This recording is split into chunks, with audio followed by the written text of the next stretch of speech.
إنا أرسلنا نوحا إلى قومه أن أنذر قومك من قبل أن يأتيهم عذاب أليم. قال يا قوم إني لكم نذير مبين أن اعبدوا الله واتقوه وأطيعون يغفر لكم من ذنوبكم ويؤخركم إلى أجل مسمى إن أجل الله إذا جاء لا يؤخر لو كنتم تعلمون. قال رب إني دعوت قومي ليلا ونهارا فلم يزدهم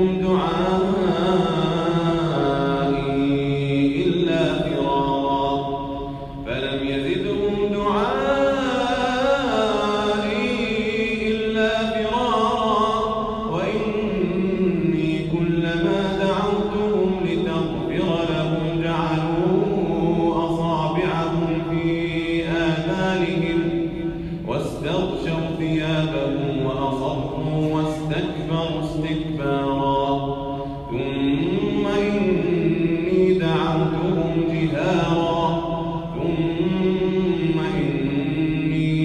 أعلنت لهم وأسررت لهم إسرارا فقلت استغفروا ربكم إنه كان غفارا يرسل السماء عليكم مدرارا ويمددكم بأموال وبنين ويجعل لكم جنات ويجعل لكم أنهارا ما لكم لا ترجون لله وقارا وقد خلقكم أطوارا ألم تروا كيف خلق الله سبع سماوات طباقا